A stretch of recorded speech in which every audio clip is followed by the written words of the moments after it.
3 times 3 equals 9.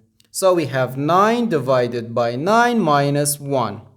9 divided by 9 is just 1. So we have 1 minus 1, which equals 0. But this answer is not correct, because according to the order of operations, which is PEMDAS, P stands for parentheses, E stands for exponent, M and D stands for multiplication and division, and A and S stands for addition and subtraction.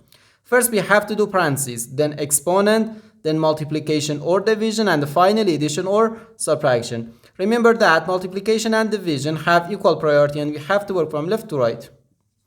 And the same applies to addition and subtraction. In this expression we have one division, one multiplication, and one subtraction. According to the PEMDAS, multiplication and division have higher priority than subtraction. And as I said, multiplication and division have equal priority and we have to work from left to right.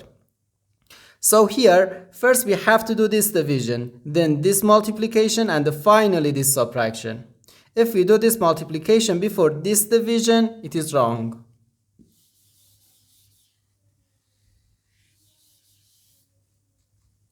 So first we have to do this division. 9 divided by 3 gives us 3. So we have 3 times 3 minus 1.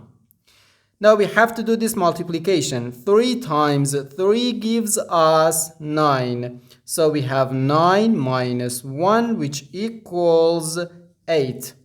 And this is our final answer to this problem.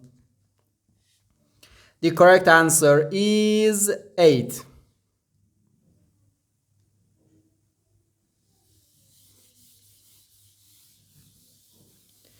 Now it's your turn. Find the value of this expression. 2 minus 7 times 2 minus 7.